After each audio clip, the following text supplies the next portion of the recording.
미안해. 난 정말 몰랐어. 평생 고개 숙여본 적 없던 최건우 회장이 서울시청 앞에서 무릎을 꿇고 오열했습니다. 눈이 펑펑 쏟아지는 한겨울, 대한건설 창립 30주년 기부금 전달식이 있었어요. 카메라 플래시가 번쩍이고 기자들이 몰려드는 그 순간 최 회장의 시선이 한 곳에 멈춰버렸습니다. 급식소 긴 줄 끝에 낡은 점퍼를 입은 삐쩍 마른 새쌍둥이가 덜덜 떨고 있었죠. 엄마, 배고파. 그 옆에는 7년 전 이혼한 전처 이연희가 있었습니다. 위자료 50억을 가지고 사라진 여자가 초라한 모습으로 무료 급식소에서 아이들과 밥을 먹고 있었어요. 그런데 새쌍둥이 얼굴이 최 회장과 똑 닮아 있었습니다. 연희, 건우 씨? 도대체 무슨 일이 있었던 걸까요? 사연 시작 전 구독과 좋아요를 눌러주시고 지금 어느 곳에서 듣고 계신지 댓글로 알려주시면 그곳에 큰 행운이 함께하길 진심으로 바라겠습니다. 한방눈이 펑펑 쏟아지던 12월의 어느 날 서울시청 앞 광장에는 수십 명의 기자들이 몰려 있었습니다. 대한건설 창립 30주년 기부식이 열리는 날이었어요. 카메라 플래시 세례가 쏟아지는 가운데 검은 캐시미어 코트를 입은 한 남자가 단상 위에 올랐습니다.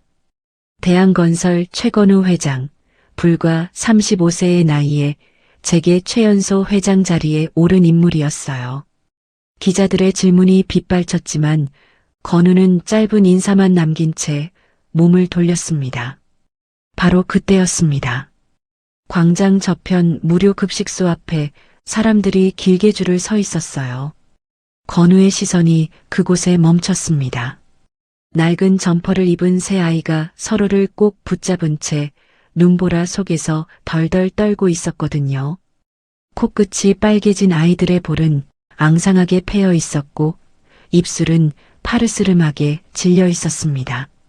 엄마 배고파?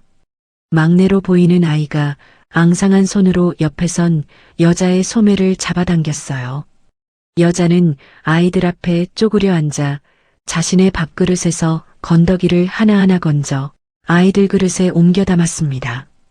정작 본인 그릇에는 밥알 하나 없는 맑은 국물만 남았는데도 여자는 그마저 홀짝이며 아이들 먹는 모습만 바라보고 있었죠. 엄마는 왜 국물만 먹어? 엄마는 배불러. 너희가 많이 먹어야지. 여자가 웃어 보였지만 그 손은 파르르 떨리고 있었습니다. 추위 때문인지 배고픔 때문인지 어쩌면 둘 다였을지도 모릅니다. 회장님, 기자들이 기다립니다. 비서의 재촉에도 건우는 대답하지 못했어요. 숨이 턱 막혀왔거든요. 저 여자의 야윈 어깨, 핏기 없는 얼굴, 갈라진 입술. 분명 어디선가 본 적 있는 모습이었습니다. 그때 아이들이 고개를 들었어요. 건우는 심장이 멎는 것 같았습니다. 새 아이의 왼쪽 눈 밑에 작은 점이 똑같이 박혀 있었거든요. 크고 선한 무쌍의 눈, 살짝 올라간 코끝까지. 최 씨 집안 남자들에게 대대로 내려오는 유전이었어요. 그 순간 막내 아이의 목에 감긴 스카프가 눈에 들어왔습니다. 때가 타서 빛이 바랬지만 분명히 연보라색 실크 스카프였어요. 겨울마다 목감기에 시달리던 그녀를 위해 백화점 세 군데를 돌아다니며 골랐던 바로 그 스카프. 건우의 입에서 자신도 모르게 그 이름이 흘러나왔습니다. 연희? 여자가 고개를 들었어요. 두 사람의 눈이 마주치는 순간 여자의 얼굴이 사색이 되었습니다. 틀림없었어요. 이연희. 7년 전 50억의 위자료를 받고 다른 남자와 도망갔다던 바로 그 여자였습니다. 건우가 한 발짝 다가서자 연희가 벌떡 일어나 아이들을 끌어안았어요. 애들아, 가자. 엄마, 왜? 밥 다 못 먹었는데. 지금 빨리 가야 해, 어서. 연희가 아이들의 손을 잡아 끌며 인파 속으로 뛰기 시작했습니다. 건우가 뒤따라갔어요. 눈보라가 시야를 가렸고 사람들 사이로 연희의 뒷모습이 점점 멀어져 갔습니다. 연희야.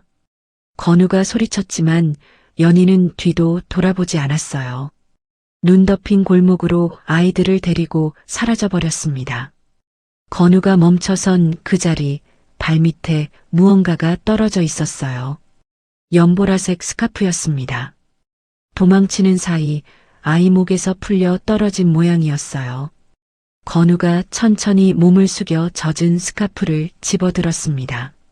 눈 녹은 물이 손가락 사이로 차갑게 흘러내렸지만 손에 닿는 그 감촉만큼은 7년 전 그대로였어요. 50억을 들고 떠났다던 여자가 왜 급식소줄에 서 있는 걸까요? 위자료로 호화롭게 산다던 여자가 왜 국물 한 모금으로 끼니를 때우고 있는 걸까요? 그리고 저 아이들은 대체 누구의 아이들인 걸까요? 회장님, 기자회견이 아직 끝나지 않았습니다. 비서의 목소리가 들려왔지만 건우는 움직일 수가 없었습니다. 젖은 스카프를 두 손으로 꼭 쥔 채 연희가 사라진 방향만 바라보고 있었어요. 그날 밤 건우는 한숨도 자지 못했습니다.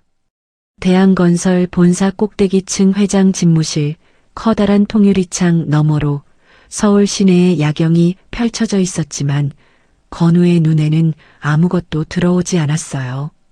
책상 위에는 눈 녹은 물이 마르지 않은 연보라색 스카프가 가지런히 펼쳐져 있었습니다. 건우는 조심스럽게 손을 뻗어 스카프에 올 풀린 자국을 쓸어내렸어요. 손끝에 닿는 감촉이 낯설면서도 익숙했습니다. 스카프를 뒤집어 안쪽을 살피던 건우의 손이 멈췄습니다. 구석에 희미한 자수가 놓여 있었거든요. 실밥이 거의 풀어져서 형체를 알아보기 힘들었지만 건우는 단번에 알아볼 수 있었어요. 연희가 직접 수놓은 이니셜이었습니다.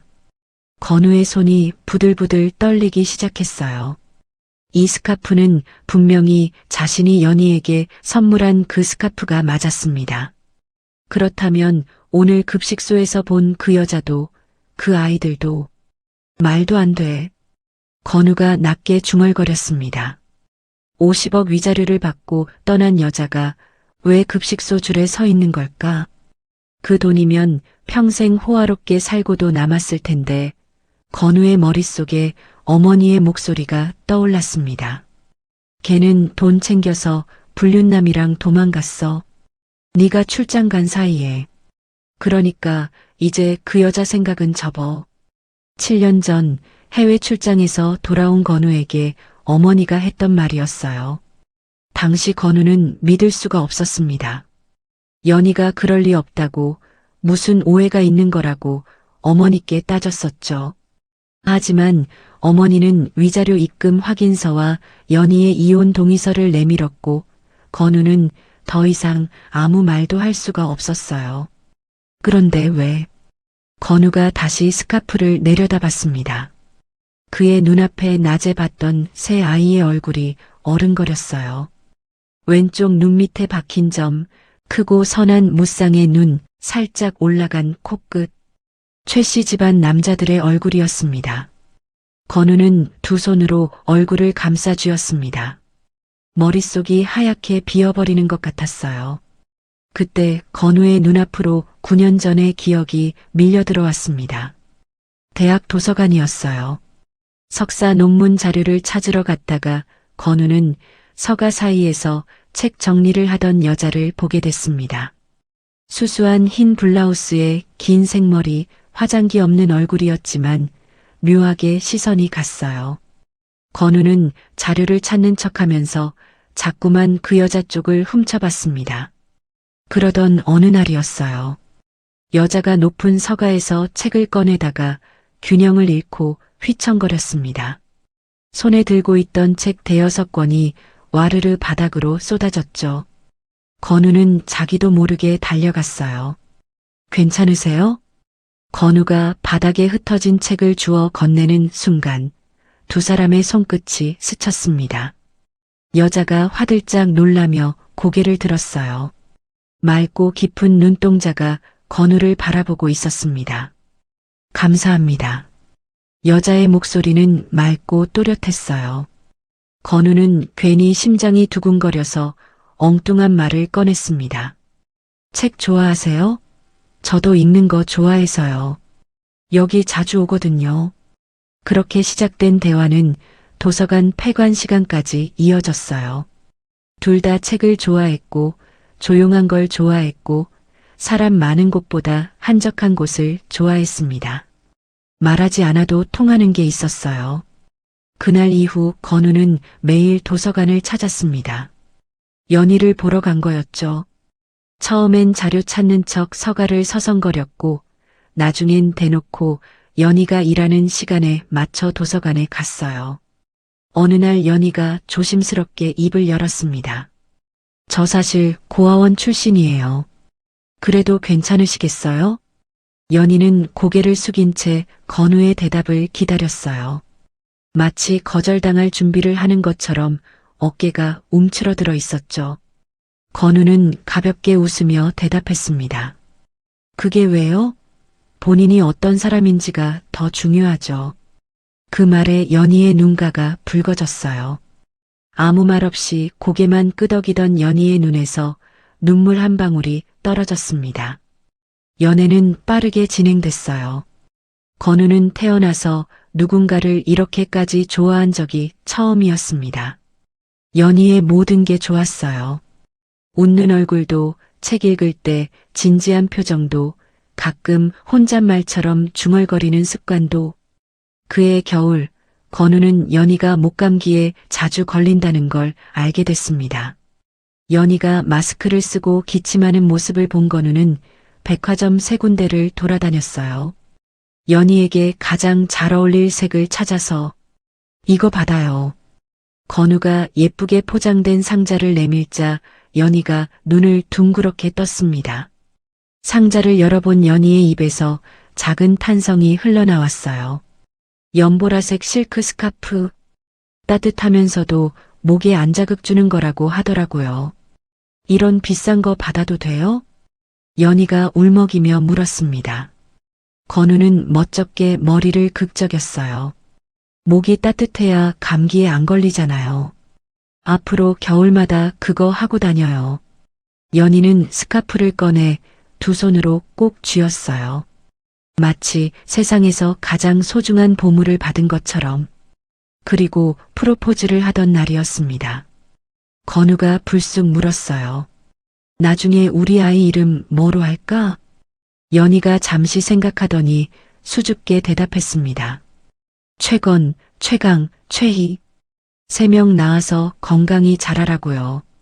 건강히. 아이 셋이나? 네. 저는 혼자 자라서 외로웠거든요.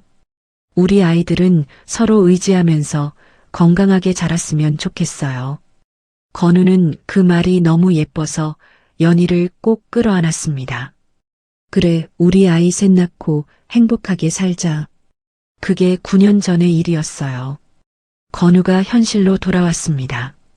손에 쥔 연보라색 스카프가 시야에 들어왔어요. 건우는 벌떡 자리에서 일어나 비서를 불렀습니다. 급식소 주변 CCTV 전부 확보해. 그 여자와 아이들이 어디로 갔는지 찾아. 비서가 급히 나가고 건우는 창가로 걸어갔어요. 통유리창 너머로 한방눈이 여전히 내리고 있었습니다. 건우는 이마를 차가운 유리창에 기댄 채 낮게 중얼거렸어요. 연희야, 어디 있는 거야? 대체 무슨 일이 있었던 거야? 그날 밤 건우는 눈을 붙이지 못했습니다. 새벽 5시, 아직 해가 뜨기도 전에 건우는 집을 나섰어요. 비서가 확보한 CCTV 영상에는 연희가 아이들을 데리고 시청 뒷골목 쪽으로 사라지는 모습이 찍혀 있었습니다. 그 방향에는 무료 급식소와 쉼터가 몰려 있는 곳이었죠. 건우는 모자를 눌러쓰고 마스크로 얼굴을 가린 채 골목골목을 누볐습니다. 새벽 공기가 차가웠지만 발걸음을 멈출 수가 없었어요. 무료 급식소 앞을 서성거리고 노숙인 쉼터 주변을 배회하고 허름한 여인숙 골목까지 샅샅이 훑었습니다. 2시간쯤 지났을까요? 해가 슬슬 떠오르기 시작할 무렵 건우의 눈에 낡은 건물 하나가 들어왔어요. 허름한 담벼락에 빛바랜 간판이 걸려 있었습니다. 햇살 쉼터. 건우가 담장 너머를 살피려는 순간 마당에서 아이들 웃음소리가 들려왔어요. 강아 이리 던져. 희야바다. 건우의 심장이 쿵 하고 내려앉았습니다. 분명히 어제 급식소에서 봤던 그 아이들 목소리였어요. 건우는 조심스럽게 담장 모퉁이로 다가가 안을 들여다봤습니다. 새 아이가 마당에서 눈을 뭉쳐 던지며 놀고 있었어요. 볼이 빨갛게 얼어붙었는데도 까르르 웃으며 뛰어다니고 있었죠. 건우는 숨을 죽이고 아이들의 얼굴을 살폈습니다. 왼쪽 눈 밑에 작은 점이 선명하게 박혀 있었어요. 셋 다 똑같은 위치예요. 건우의 손이 저도 모르게 자신의 왼쪽 눈 밑을 만졌습니다. 거울을 보지 않아도 알 수 있었어요. 자신에게도 똑같은 위치에 점이 있다는 걸. 건우는 주머니에서 사탕 몇 개를 꺼내 들고 마당 안으로 들어갔습니다. 아이들이 낯선 사람의 등장에 움찔하며 멈춰 섰어요. 안녕? 건우가 무릎을 굽혀 아이들과 눈높이를 맞췄습니다. 최대한 부드러운 목소리를 내려고 애썼어요. 아저씨가 사탕 있는데 먹을래? 아이들이 서로 눈치를 보며 머뭇거렸습니다. 첫째로 보이는 아이가 동생들 앞을 가로막으며 입을 열었어요. 엄마가 모르는 사람한테 아무거나 받으면 안 된다고 했어요. 그래, 잘 배웠네. 건우가 피식 웃었습니다. 똑똑한 아이였어요. 건우는 사탕 포장을 뜯어 자기 입에 하나 넣어 보였습니다. 봐, 아저씨가 먼저 먹었어. 이상한 거 아니지? 그제야 아이들의 경계가 조금 풀렸어요. 막내가 조심스럽게 손을 내밀어 사탕을 받았습니다. 둘째와 첫째도 뒤따라 사탕을 집었죠. 고맙습니다. 셋이 동시에 인사하는 모습에 건우의 가슴이 뭉클해졌어요. 누가 가르쳐 줬을까요? 이렇게 예의 바르게. 너희 이름이 뭐야? 건우가 조심스럽게 물었습니다. 첫째가 먼저 대답했어요. 저는 최건이요. 나는 최강. 둘째가 뒤이어 말했고 막내가 방긋 웃으며 외쳤습니다. 저는 최희요. 건우의 얼굴이 새하얘졌습니다. 프로포즈하던 날 밤 연희가 했던 말. 최건, 최강, 최희. 3명 낳아서 건강히 자라라고요. 셋이 합치면 건강이네. 건우가 떨리는 목소리로 말했습니다. 막내가 눈을 동그랗게 뜨며 고개를 끄덕였어요. 맞아요. 엄마가 그렇게 지었대요. 셋이 합치면 건강하라고. 건우는 숨이 막혔습니다. 심장이 터질 것 같았어요. 손이 덜덜 떨려서 주머니에 찔러 넣어야 했습니다. 몇 살이야? 6살이요. 첫째가 대답했습니다. 6살. 건우의 머릿속에서 숫자가 빠르게 돌아갔어요. 이혼한 게 7년 전이니까 만약 그때 연희가 임신 중이었다면 시간이 정확히 맞아떨어집니다. 건우는 떨리는 손으로 자신의 왼쪽 눈밑을 가리키며 물었어요. 너희 여기 점 있구나.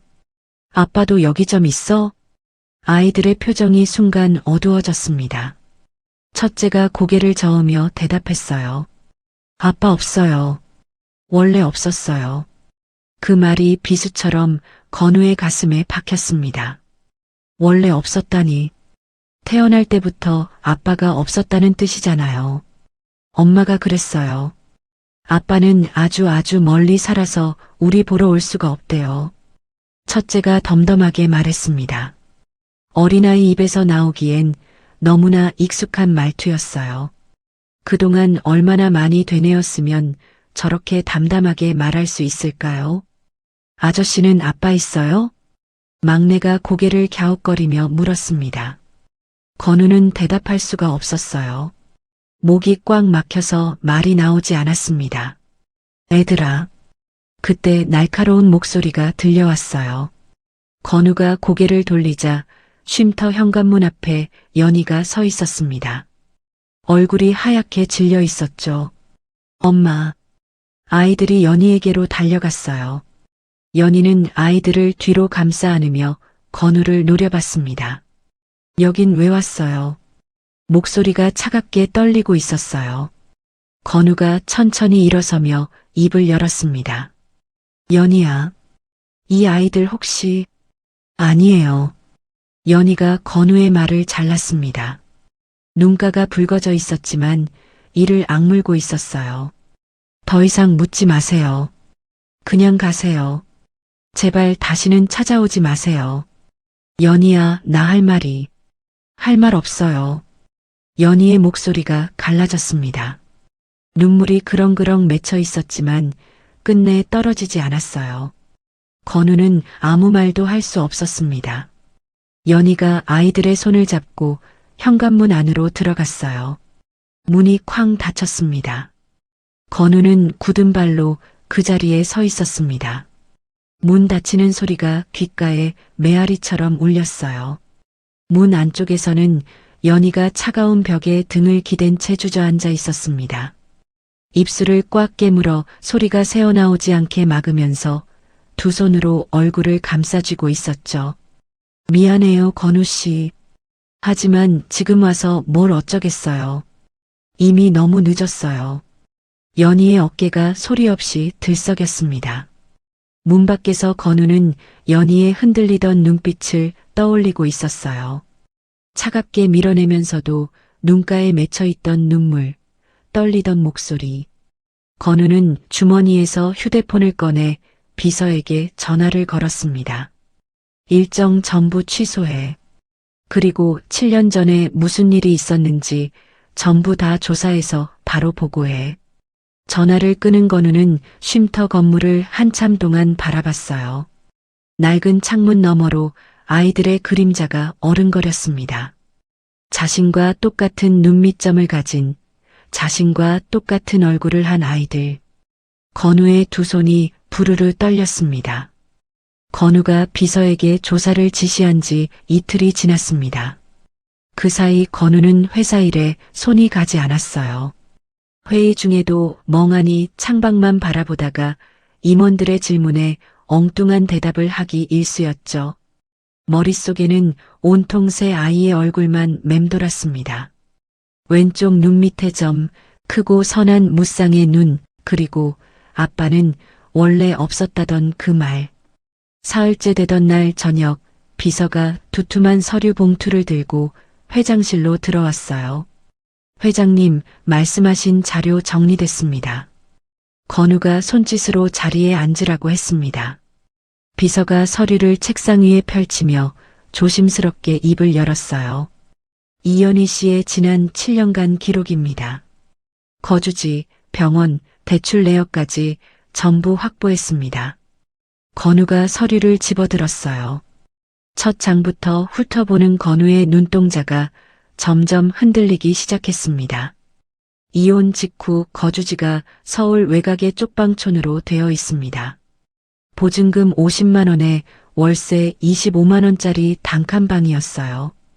뭐라고? 건우의 목소리가 떨렸습니다. 50억을 받고 떠난 여자가 고작 보증금 50만 원짜리 쪽방에서 살았다고요. 3개월 후에 그 쪽방도 나와서 고아원 보호시설로 옮겼습니다.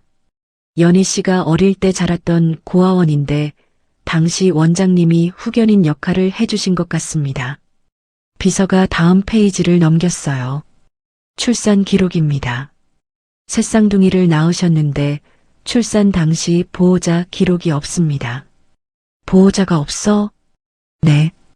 혼자 낳으셨습니다. 건우의 손에서 서류가 떨어질 뻔했어요.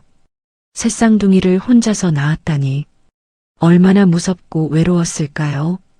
옆에서 손 한 번 잡아줄 사람 없이 혼자서 새 아이를 낳았다니. 막내 최희가 미숙아로 태어나서 인큐베이터에 석 달간 입원했습니다. 그 비용으로 3천만 원을 대출받은 기록이 있어요. 3천만 원을 대출받았다고? 건우가 되물었습니다. 50억이 있으면 대출을 받을 이유가 없잖아요. 건우의 손이 주먹을 쥐었습니다. 생계 기록도 확인했습니다. 비서가 종이 한 장을 더 꺼냈어요. 출산 후 한 달 만에 일을 시작하셨더군요.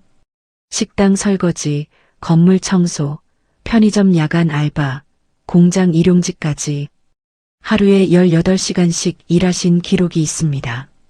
건우는 아무 말도 할 수 없었습니다. 갓 출산한 몸으로 하루 18시간씩 일하면서 새 아이를 키웠다고요. 그것도 7년 동안. 고아원 원장님이 돌아가신 후에 고아원이 폐쇄됐습니다. 그때부터 연희 씨가 아이들을 데리고 쉼터로 옮긴 것 같습니다. 지금 계신 햇살 쉼터가 그곳이에요. 비서가 말을 마치고 건우의 눈치를 살폈습니다. 건우의 얼굴이 창백하게 질려 있었어요. 손에 쥔 서류가 바르르 떨리고 있었죠. 김 비서. 네, 회장님. 위자료 말이야. 건우가 낮은 목소리로 물었습니다. 어머니가 연희한테 50억 줬다고 했어. 그 기록은 어디 있어? 비서의 얼굴이 굳어졌어요. 잠시 망설이더니 조심스럽게 대답했습니다. 그게 연희 씨 명의의 모든 통장을 조회해 봤는데 50억 입금 기록이 없습니다. 없다고? 네. 50억은커녕 월급 이외에는 입금된 기록 자체가 없습니다. 건우의 눈이 커졌습니다. 심장이 쿵쿵 뛰기 시작했어요. 그럼 그 돈은 어디로 간 거야? 지급 처리 흔적을 추적해 봤는데요. 비서가 또 다른 서류를 꺼냈습니다. 당시 위자료 명목으로 50억이 출금된 기록은 있습니다. 그런데 그 돈이 연희 씨 계좌로 간 게 아니에요. 제3자 계좌를 거쳐서 어딘가로 이동한 정황이 있는데 최종 행방은 아직 추적 중입니다. 제3자 계좌? 그게 누구 계좌인데? 비서가 고개를 저었습니다. 아직 확인이 안 됐습니다. 조금 더 시간이 필요합니다. 건우의 머릿속이 복잡해졌어요. 50억이 연희에게 가지 않았다면 대체 누가 그 돈을 가져간 걸까요? 7년 전 어머니가 했던 말이 귓가에 울렸습니다. 걔는 돈 챙겨서 불륜남이랑 도망갔어. 위자료 50억 줬으니까 네가 미안해할 거 없어. 깔끔하게 정리된 거야. 그 말을 철석같이 믿었습니다. 어머니가 직접 봤다고 했으니까요. 연희가 다른 남자 차에 타고 떠나는 걸 봤다고 했으니까요. 그런데 연희는 50억을 받은 적이 없었습니다. 쪽방촌에서 시작해서 3천만 원을 대출받아 아이 치료비를 내고 하루 18시간씩 일하면서 새 아이를 키웠어요. 7년 동안 단 한 푼의 도움도 없이. 어머니가 직접 봤다고 하셨어? 건우가 중얼거렸습니다. 목소리가 갈라져 나왔어요. 연희가 불륜남이랑 도망가는 거 직접 봤다고 하셨단 말이야. 그런데 왜? 비서가 아무 말 없이 건우를 바라봤습니다. 건우의 손이 책상 위를 짚었어요. 손가락 끝이 하얗게 질릴 정도로 힘이 들어가 있었죠. 어머니 기록도 조사해. 건우가 낮게 말했습니다. 네. 어머니 계좌 내역, 법인카드 사용 내역, 통화 기록, 7년 전 기록 전부 다 가져와. 비서의 표정이 굳어졌어요. 회장님 정말 괜찮으시겠습니까? 건우가 비서를 똑바로 바라봤습니다. 눈빛이 차갑게 가라앉아 있었어요. 진실이 뭔지 알아야겠어. 7년 전에 대체 무슨 일이 있었는지. 알겠습니다. 비서가 서류를 챙겨 일어섰어요. 문 앞에서 비서가 잠시 멈춰섰습니다. 회장님, 왜? 아이들 출생신고서에 아버지 이름은 없지만 성이 최 씨로 되어 있습니다. 그리고 생년월일이 7년 전 1월이에요. 이혼하신 게 그 전 해 8월이시니까. 비서가 말끝을 흐렸습니다. 건우는 그 말의 의미를 알고 있었어요. 알아. 그만 나가봐. 비서가 고개를 숙이고 나갔습니다. 혼자 남은 건우는 바닥에 떨어진 서류를 집어들었어요. 연희의 생계 기록이 적힌 종이였습니다. 식당 설거지, 건물 청소, 편의점 야간 알바. 빼곡하게 적힌 기록들이 눈앞에서 흐려졌어요. 건우가 종이를 두 손으로 쥐어 구겼습니다. 이를 악물었지만 눈가가 뜨거워지는 건 어쩔 수가 없었어요. 설마 어머니가... 건우의 목소리가 방 안에 낮게 울렸습니다. 차마 끝까지 말하지 못한 채 건우는 구겨진 종이를 가슴에 꼭 쥐고 있었어요. 창밖에서는 눈이 계속 내리고 있었습니다. 7년 전 그 겨울밤처럼 비서가 추가 조사 결과를 가져온 건 그로부터 나흘 뒤였습니다. 건우는 서류를 펼쳐 들었어요. 첫 장에 적힌 내용을 보는 순간 건우의 얼굴이 돌처럼 굳어졌습니다. 7년 전 이혼 직전에 어머니가 흥신소에 의뢰한 기록이었어요. 의뢰 내용은 이연희의 친부 소재 파악, 그리고 같은 시기에 어머니 계좌에서 5천만 원이 연희 친부에게 송금된 기록이 있었습니다. 건우의 손이 부들부들 떨렸어요. 연희의 친부라면 어릴 때 연희를 고아원에 버리고 떠난 그 사람이었습니다. 도박과 술에 찌들어 연희에게 평생 지울 수 없는 상처를 준 바로 그 남자. 왜? 어머니가 그 사람한테 돈을 보낸 거야. 건우가 중얼거렸습니다. 머릿속에서 7년 전의 기억이 천천히 떠올랐어요. 그해 여름 건우와 연희가 결혼한 지 1년이 조금 지났을 무렵이었습니다. 어머니 영란은 처음부터 이 결혼을 반대했어요. 맞선 자리에서 처음 연희를 본 날 영란은 대놓고 불쾌한 표정을 지었습니다. 고아원 출신이라고요? 네, 어머님. 부끄럽지만 저는 부모님이 안 계세요. 연희가 고개를 숙이며 대답했어요.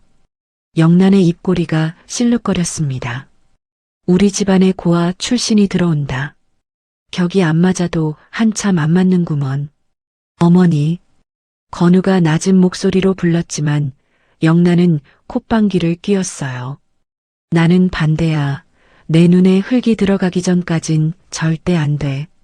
하지만 건우가 끝까지 고집을 꺾지 않았고 건우의 아버지 태훈이 애가 좋다는데 부모가 왜 막냐며 허락하는 바람에 결혼은 성사됐습니다. 결혼 후에도 영란의 구박은 계속됐어요. 명절마다 연희를 부엌에 가둬놓고 온갖 일을 시켰고 사람들 앞에서 대놓고 망신을 줬습니다. 부모도 없는 것이 어디서 말대꾸야? 시집 와서 아직도 아이가 없어? 그것도 못하는 거야? 네가 감히 우리 집안 며느리라고? 연희는 그때마다 고개를 숙이고 입술을 깨물었어요. 화장실에 숨어 혼자 울다가 거울을 보며 중얼거렸습니다. 참자. 건우 씨 위해서 참자. 내가 참으면 돼. 그러던 어느 날이었어요. 영란이 백화점 명품관에서 쇼핑을 하다가 아는 얼굴과 마주쳤습니다. 차혜린. 영란이 건우 짝으로 점 찍어뒀던 재벌가 딸이었죠. 어머, 오랜만이에요. 예린이 반갑게 인사했어요. 영란의 눈이 반짝였습니다. 예린이 아니야. 어쩜 이렇게 예뻐졌어? 예린이 웃으며 말했습니다. 여전히 아름다우시네요. 그런데 건우 오빠 결혼하셨다면서요? 축하드려요. 예린이 웃었지만 눈가에 아쉬움이 묻어났어요. 솔직히 저는 오빠랑 결혼했으면 했거든요. 어릴 때부터 좋아했는데. 그 말에 영란의 머릿속에서 무언가가 번쩍 스쳤습니다. 이혼은 흠이 아니지. 요즘 세상에 이혼쯤이야 아무것도 아니야. 아직 늦지 않았어. 백화점에서 돌아온 영란은 바로 흥신소에 전화를 걸었어요. 연희를 뒷조사해서 약점을 찾아달라고 했습니다. 일주일 후 흥신소에서 연락이 왔어요. 연희가 고아가 아니라 친부가 살아있다는 거였습니다. 게다가 그 친부라는 자가 도박빚에 쫓기며 여인숙을 전전하고 있다고 했어요. 영란의 입꼬리가 올라갔습니다. 영란은 직접 그 남자를 만나러 갔어요. 허름한 여인숙 방에서 술 냄새를 풍기며 누워있던 이만수가 영란을 보고 벌떡 일어났습니다. 누구시죠? 당신 딸 시어머니야. 영란이 차갑게 말했어요. 이만수의 눈이 휘둥그레졌습니다. 연희가 결혼했어요? 그것도 부잣집에? 그래. 내 며느리가 됐지. 근데 곧 아니게 될 거야. 영란이 봉투 하나를 이만수 앞에 던졌어요. 봉투 안에는 현금 다발이 들어 있었습니다. 5천만 원이야. 당신 빚 다 갚고도 남을 거야. 이걸 왜 저한테? 내 아들 출장 가면 연희 앞에 나타나. 돈 달라고 행패 부려. 그리고 며칠 뒤에 내 아들 앞에도 나타나서 이렇게 말해.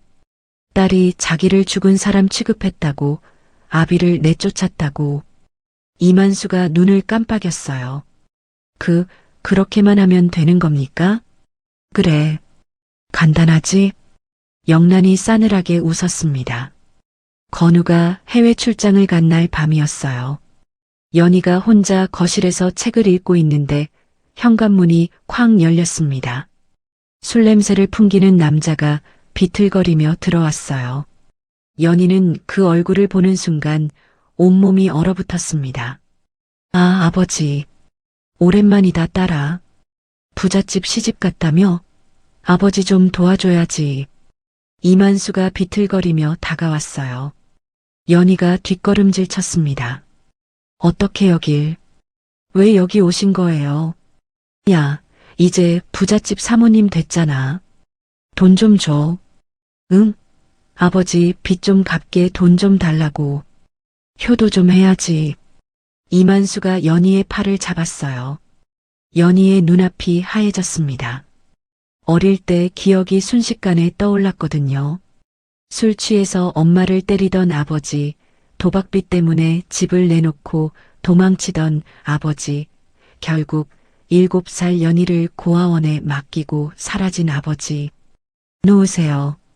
연희가 떨리는 목소리로 말했어요. 놓으라고요. 연희가 소리치며 팔을 뿌리쳤습니다. 이만수가 비틀거리다 소파에 주저앉았어요. 나가세요. 당장 나가세요. 저한테 아버지 없어요.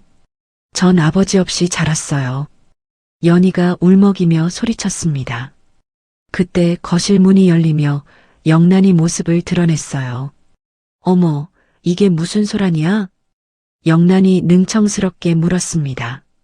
연희가 돌아봤어요. 어머님, 이 사람은 내 아버지잖아. 왜 내 아버지한테 소리를 질러? 영란의 입꼬리가 올라갔습니다.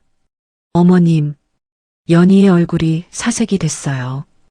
영란이 연희에게 다가와 낮은 목소리로 속삭였습니다.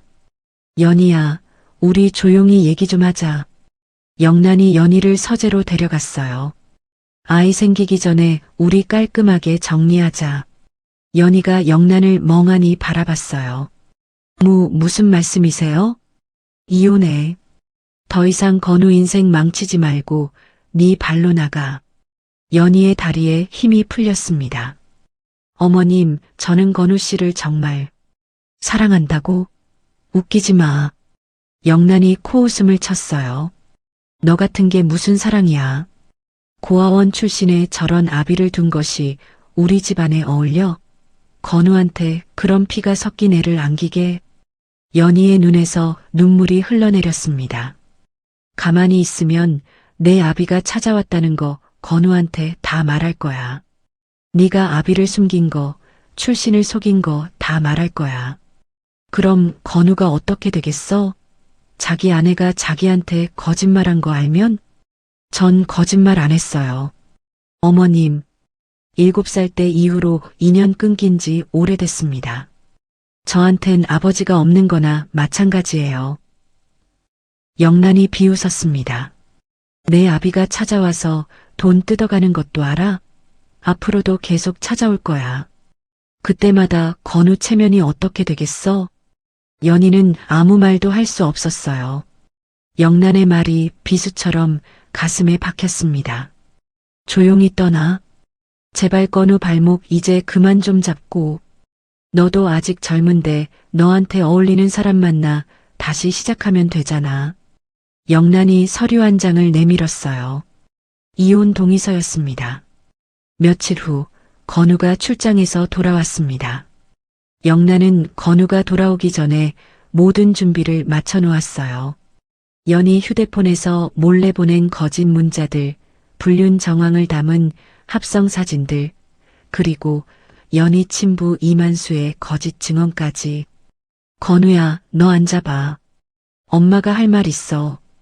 영란이 침통한 표정으로 말했습니다. 건우가 의아한 눈으로 어머니를 바라봤어요. 연희가 다른 남자가 있었어. 네? 무슨 말씀이세요? 내 출장 간 사이에 다른 남자 만났어. 엄마가 직접 봤어.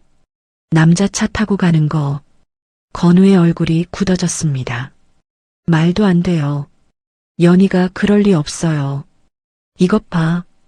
영란이 사진들을 내밀었어요. 연희가 낯선 남자와 함께 있는 것처럼 보이는 합성 사진들이었습니다. 건우의 손이 떨렸어요. 그리고 이 사람 만나봐. 영란이 거실 문을 열었습니다. 이만수가 들어왔어요.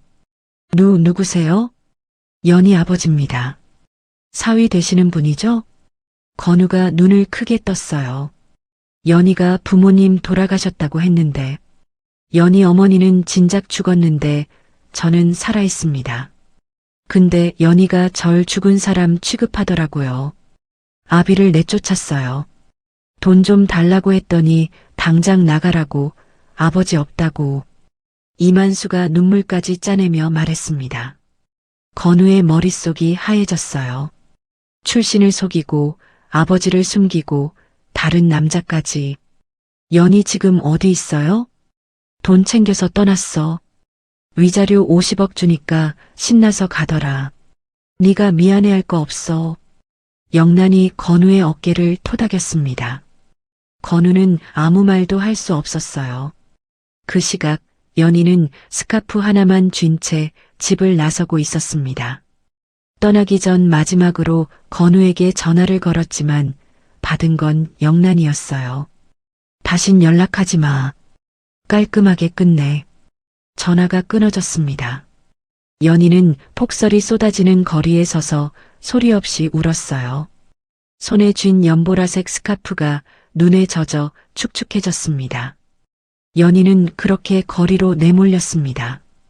위자료 50억은커녕 손에 쥔 건 연보라색 스카프 하나와 가방 속 얼마 안 되는 현금이 전부였어요.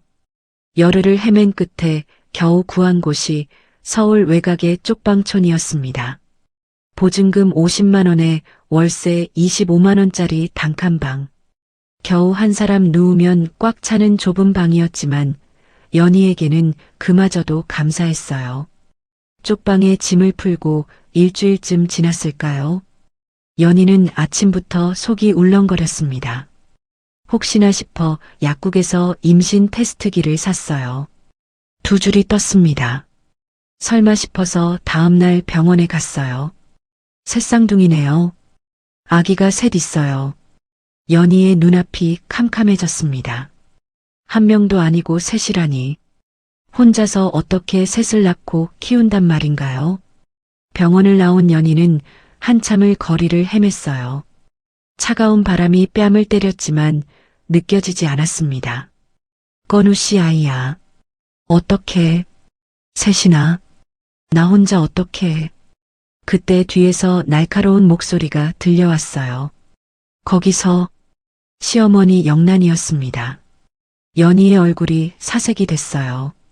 병원에서 나오는 거 봤어. 임신한 거지? 영란이 차갑게 물었습니다. 연희는 아무 말도 할 수 없었어요. 지워. 내일 병원 예약해놨어. 어머님, 이건 건우 씨 아이예요. 제가 어떻게... 그래서 지우라는 거야. 건우는 곧 재벌집 딸이랑 결혼할 거야. 근데 네가 애를 낳으면 어떡해? 절대 안 돼. 고아원 출신의 도박꾼 아비 피가 섞인 게 어디 가겠어. 연희의 가슴에 비수가 꽂히는 것 같았습니다. 지금 지우면 너도 새 인생 살 수 있어. 같이 가. 병원 데려다 줄게. 연희가 뒷걸음질 쳤어요. 싫어요. 이 아이들은 제 전부예요. 못 지워요. 절대로. 영란이 연희의 팔을 잡으려 했지만 연희는 몸을 돌려 뛰기 시작했습니다. 골목 사이로 큰 길로 정신없이 뛰었어요. 얼마나 뛰었을까요? 숨이 턱까지 차올라 더 이상 한 발짝도 뗄 수 없을 때 연희의 눈에 빛바랜 간판이 들어왔습니다. 희망 고아원. 연희가 자란 곳이었어요. 21살에 이곳을 떠나며 원장님께 약속했었죠. 꼭 잘 살겠다고, 행복하게 살다가 찾아오겠다고. 연희는 고아원 문 앞에서 한참을 서성거렸습니다. 이 꼴로 어떻게 원장님 얼굴을 볼 수 있을까요? 그때 문이 열리더니 머리가 하얗게 센 할머니가 모습을 드러냈어요. 어머, 연희야? 우리 연희 맞지? 연희의 눈에서 눈물이 왈칵 쏟아졌습니다. 원장님, 저 갈 데가 없어요. 원장님이 달려와 연희를 안아 일으켰어요. 초췌한 연희의 얼굴을 보더니 눈시울이 붉어졌습니다. 아이가 생겼어요. 새쌍둥이래요. 원장님이 잠시 말을 잃었다가 연희의 손을 꼭 잡았어요. 안으로 들어가자. 여긴 네 집이야. 내가 도와줄게. 원장님한테 짐만 되는데. 짐은 무슨 짐이야? 넌 내가 키운 딸이야. 딸이 힘들면 엄마가 도와주는 거지. 연희가 원장님을 끌어안고 소리내어 울었습니다. 태어나서 처음으로 엄마 품에 안긴 것 같았어요. 배가 점점 불러오는 동안 원장님은 연희 곁을 한시도 떠나지 않았습니다. 입덧이 심할 때 미음을 끓여주고 밤에 다리가 아프다고 하면 주물러줬어요. 출산 예정일이 다가왔습니다. 진통이 시작된 건 새벽 3시였어요. 원장님, 무서워요. 수술실로 들어가기 전 연희가 원장님의 손을 꼭 잡았어요. 원장님이 연희의 이마를 쓸어내리며 말했습니다. 괜찮아, 연희야. 금방이야. 내가 여기서 기다릴게. 수술은 2시간 넘게 이어졌어요. 마취에서 깨어난 연희의 귀에 아기 울음소리가 들려왔습니다. 축하해요. 3명 다 건강한 남자아이예요. 첫째, 둘째, 그리고 막내. 하지만 기쁨은 잠시뿐이었습니다. 막내의 상태가 좋지 않았어요. 막내가 미숙아라서 인큐베이터에 들어가야 해요. 3달 정도 입원하면 3천만 원쯤 나올 겁니다. 3천만 원. 연희에게는 없는 돈이었습니다. 연희가 멍하니 앉아 있는데 원장님이 손을 잡았어요. 내가 보태줄게. 저축해둔 거 있어. 원장님, 그건 안 돼요. 그건 원장님 노후 자금인데. 노후가 뭐가 중요해. 지금 우리 손주가 살아야지. 원장님이 눈물을 글썽이며 웃었습니다. 막내가 인큐베이터에서 나온 건 3달 후였습니다. 연희는 출산 1달 만에 일을 시작했어요. 전몸살이 나도 일하고 어지러워서 쓰러져도 일했습니다. 새벽에 건물 청소, 낮에는 식당 설거지, 밤에는 편의점 알바. 하루 18시간씩 일해도 아이 셋을 키우기에는 빠듯했어요. 그래도 연희는 버텼습니다. 아이들 얼굴만 보면 힘이 났거든요. 최건, 최강, 최희. 우리 건강히. 엄마가 꼭 지켜줄게. 원장님은 연희가 일하는 동안 아이들을 봐줬어요. 암 투병 중이라 몸이 좋지 않았는데도 아이들을 친손주처럼 돌봤습니다. 아이들이 4살이 되던 해봄, 원장님이 쓰러졌어요. 급히 병원에 갔지만 의사는 고개를 저었습니다. 이제 1달도 안 남으셨습니다. 연희는 원장님 곁을 떠나지 않았어요. 아이들을 데리고 병실에서 살다시피 했습니다. 어느 날 밤 원장님이 연희의 손을 잡았어요. 손에 힘이 거의 없었습니다.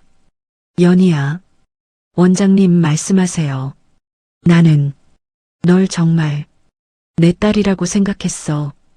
원장님의 눈에서 눈물이 흘러내렸어요.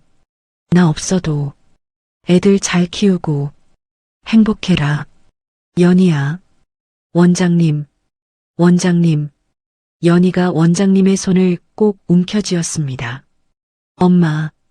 엄마라고 한 번도 못 불렀어요. 엄마, 제발 절 두고 가지 마세요. 원장님이 희미하게 웃었습니다. 그리고 그 웃음을 마지막으로 원장님은 눈을 감았어요. 연희는 원장님 손을 잡은 채 소리 없이 울었습니다. 세상에서 유일하게 엄마라고 부를 수 있던 사람이 떠났어요. 원장님이 돌아가시고 한 달 후 고아원 폐쇄 통보가 왔습니다. 갈 곳이 없어진 연희는 아이들 손을 잡고 쉼터로 향했어요. 짐을 꾸리다가 연희는 주머니 속에서 낡은 연보라색 스카프를 꺼냈습니다. 7년 동안 한시도 버리지 못했던 스카프였어요. 건우 씨. 연희가 스카프를 가슴에 꼭 품었습니다. 그리고 아이들 손을 잡고 쉼터로 발걸음을 옮겼어요. 그것이 7년 전 연희의 이야기였습니다. 건우는 비서가 가져온 서류들을 모두 읽고 난 뒤 한참 동안 아무 말도 할 수 없었어요. 연희가 어떻게 살아왔는지, 어떻게 아이들을 키워왔는지, 그 모든 기록이 눈앞에 펼쳐져 있었습니다. 쪽방촌에서 쫓겨나고 고아원으로 숨어들어 새쌍둥이를 낳고 원장님마저 잃고 쉼터로 떠밀려간 7년. 그 세월 동안 연희는 단 한 푼의 도움도 받지 못했어요. 김비서. 건우가 낮게 불렀습니다. 목소리가 갈라져 나왔어요. 어머니 쪽 조사는 어떻게 됐어? 비서가 서류 봉투를 내밀었습니다. 50억 추적 결과입니다. 제3자 계좌를 거쳐서 최종적으로 어머님의 명의 계좌로 들어갔습니다. 건우의 눈이 커졌어요. 비서가 다음 서류를 꺼냈습니다. 그리고 이건 위자료 지급 확인서인데 위조된 겁니다. 어머님께서 만드신 거예요. 비서가 사진 몇 장을 더 꺼냈어요. 7년 전 건우에게 보여줬던 불륜 증거 사진들이었습니다. 이것도 합성입니다. 연희 씨 얼굴만 다른 사진에서 오려붙인 거예요. 건우가 서류를 내려놓았습니다. 두 손으로 얼굴을 감싸 쥐었어요. 다 어머니가 한 거야? 네. 모든 증거가 어머님 쪽을 가리키고 있습니다. 건우는 한참 동안 아무 말도 하지 못했어요. 연희가 불륜을 저질렀다고 했던 어머니, 돈 챙겨서 도망갔다고 했던 어머니, 그 모든 게 거짓말이었어요. 처음부터 끝까지 전부 다. 50억은 어머니가 가로챈 거였습니다. 비서실장, 어머니 방에 가봐야겠어. 건우가 자리에서 일어났습니다. 영란의 방은 본가 2층에 있었습니다. 건우가 문을 열고 들어갔어요. 영란은 외출 중이었습니다. 건우는 방 안을 천천히 둘러봤어요. 화장대, 옷장, 서랍장. 건우의 시선이 서랍장에서 멈췄습니다. 서랍을 하나씩 열어봤어요. 옷가지, 서류, 보석함. 맨 아래 서랍을 열었을 때 건우의 손이 굳었습니다. 낡은 휴대폰 하나와 사진 한 장이 들어있었어요. 건우가 휴대폰을 집어들었습니다. 연희가 쓰던 휴대폰이었어요. 7년 전 연희가 집을 나갈 때 두고 간 휴대폰. 어머니가 이걸 왜 가지고 있는 걸까요? 사진을 집어들었습니다. 초음파 사진이었어요. 흑백의 흐릿한 화면에 작은 점 3개가 찍혀 있었습니다. 사진을 뒤집어 보니 연희의 필체가 적혀 있었어요. 우리 아기들 처음 만난 날. 건우의 눈에서 눈물이 왈칵 쏟아졌습니다. 연희가 처음 아이들을 확인하고 얼마나 기뻤을까요? 얼마나 무서웠을까요? 그런데 어머니는 그 아이들을 지우라고 했어요. 자기 손주를 죽이라고 했습니다. 너 혼자 이렇게 건우가 사진을 가슴에 품고 주저앉았어요. 어깨가 들썩이며 울음이 터져 나왔습니다. 그때 문이 열렸어요. 어머, 건우야. 웬일이야? 영란이 들어왔습니다. 쇼핑백을 든 채 환하게 웃고 있었어요. 예린이네 저녁 약속 잊은 거 아니지? 오늘 7시에 만나기로. 영란의 말이 멈췄습니다. 건우가 손에 들고 있는 것을 본 거예요. 낡은 휴대폰과 초음파 사진. 그건 영란의 얼굴이 굳어졌습니다. 건우가 천천히 일어섰어요. 눈이 벌겋게 충혈되어 있었습니다. 어머니. 건우의 목소리가 낮게 떨렸어요. 이게 다 어머니가 꾸민 거예요? 무슨 소리야? 뭘 꾸며? 가짜 입금 확인서, 합성 사진, 조작된 문자. 다 어머니가 한 거잖아요. 건우가 서류 봉투를 영란 앞에 내던졌습니다. 서류들이 바닥에 흩어졌어요. 영란의 얼굴이 하얗게 질렸습니다. 연희 아버지한테 5천만 원 준 것도 어머니시죠? 연희 앞에 나타나서 행패 부리라고 시킨 것도 어머니고. 다 알아요. 다 조사했어요.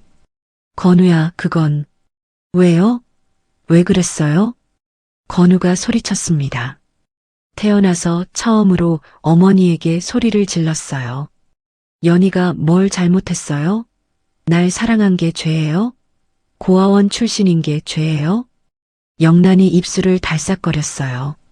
그러다 이내 얼굴이 일그러졌습니다. 너를 위해서 그랬어. 뭐라고요? 너를 위해서 그랬다고. 걔는 네 격에 안 맞아. 고아원 출신의 도박꾼 아비를 둔 것이 어떻게 우리 집안 며느리가 돼? 내가 널 어떻게 키웠는데. 영란의 목소리가 점점 높아졌어요. 예린이가 얼마나 좋아. 집안도 좋고 학벌도 좋고 내 옆에 있을 자격이 되는 여자라고. 그런데 넌 왜 하필 그런 애를. 어머니. 건우가 고함쳤습니다. 영란이 움찔하며 입을 다물었어요. 저를 위해서요? 아니면 어머니를 위해서요? 건우가 한 발짝 다가갔습니다. 전 어머니의 장식품이 아니에요. 어머니 체면 세우려고 존재하는 인형이 아니라고요. 건우야. 어머니가 이렇게 잔인한 분인지 몰랐습니다. 건우의 눈에서 다시 눈물이 흘러내렸어요. 연희는 7년 동안 쪽방에서, 쉼터에서 하루 18시간씩 일하면서 아이들을 키웠어요. 제 아이들을요.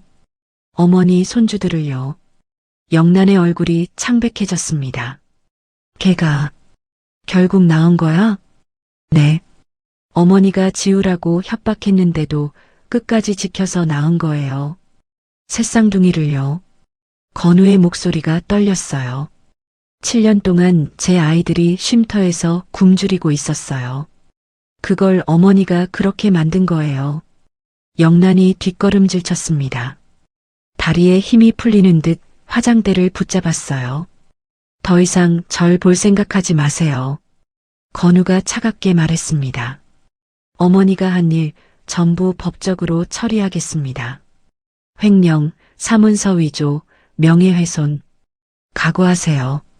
건우가 몸을 돌렸어요.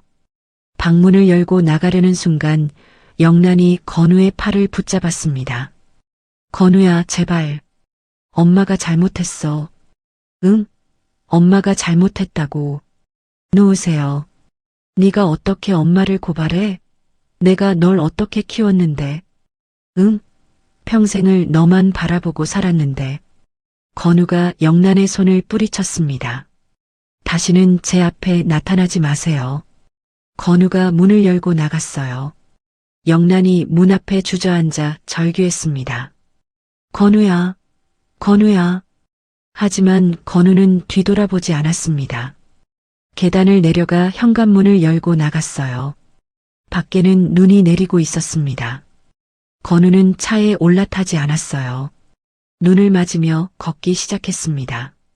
가슴에는 연희의 초음파 사진이 품어져 있었어요.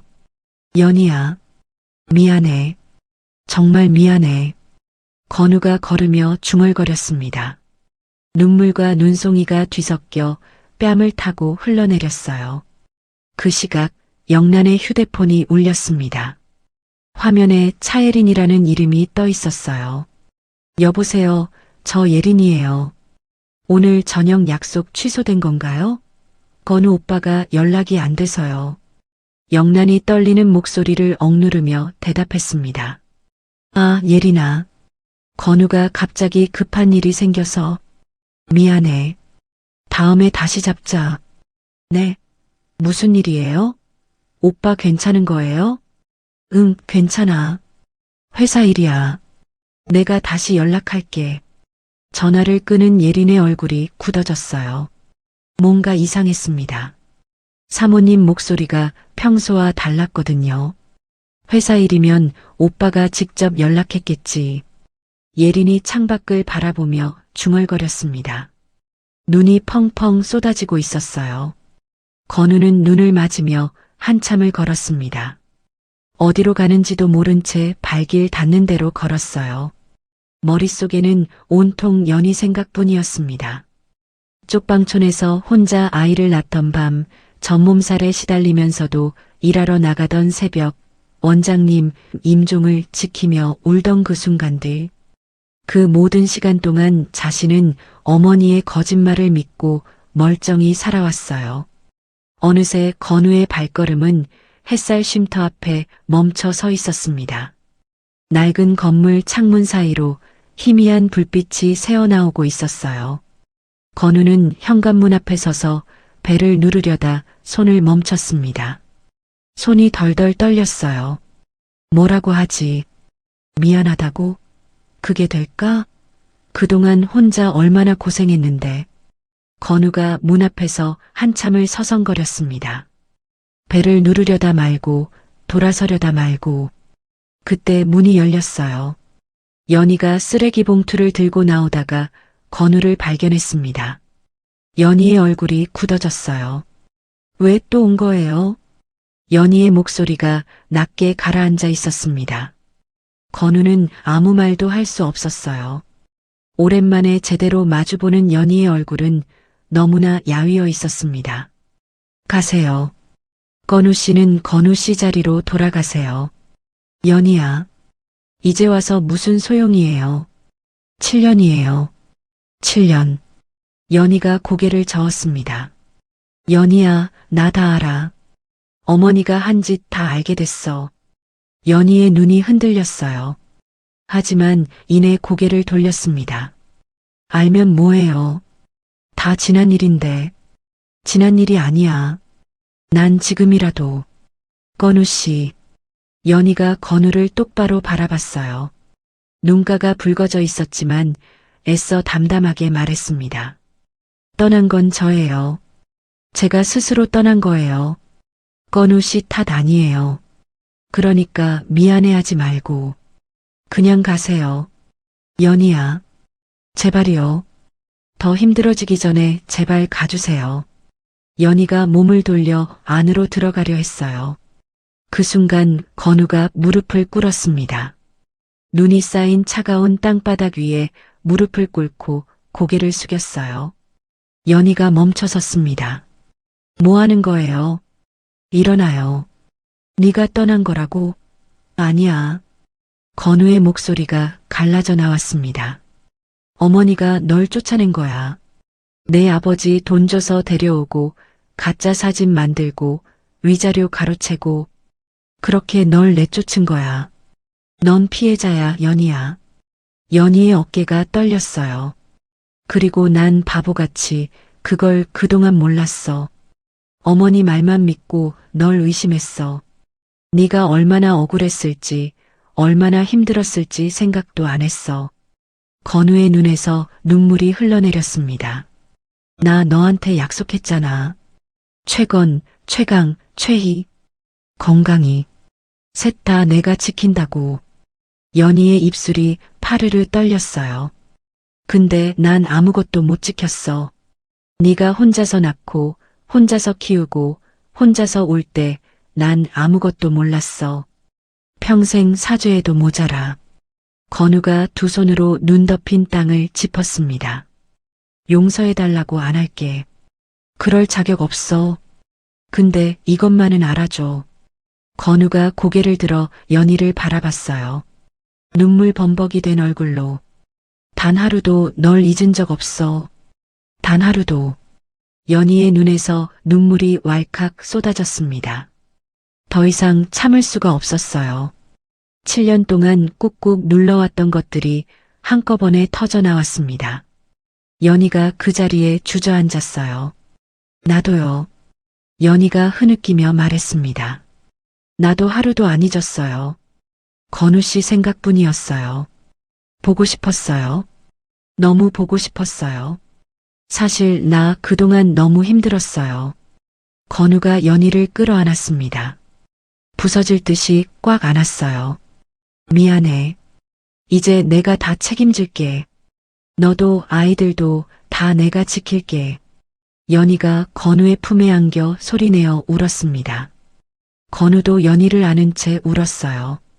두 사람은 눈밭 위에서 한참 동안 껴안고 울었습니다. 한방눈이 두 사람 위로 소리 없이 내렸어요. 7년의 세월이, 7년의 그리움이 눈처럼 녹아내리고 있었습니다. 얼마나 지났을까요? 엄마, 엄마. 쉼터 안에서 다급한 비명이 들려왔어요. 첫째 최건희가 현관문을 박차고 뛰어나왔습니다. 얼굴이 새하얗게 질려 있었어요. 엄마, 희아가 안 일어나? 숨을 못 쉬어. 연희의 얼굴에서 핏기가 싹 가셨습니다. 건우와 연희가 동시에 쉼터 안으로 뛰어들어갔어요. 막내가 방바닥에 쓰러져 있었습니다. 얼굴이 새파랗게 질려 있었고 입술이 보랏빛으로 변해가고 있었어요. 둘째 최강희가 동생 옆에서 울고 있었습니다. 희아, 희아.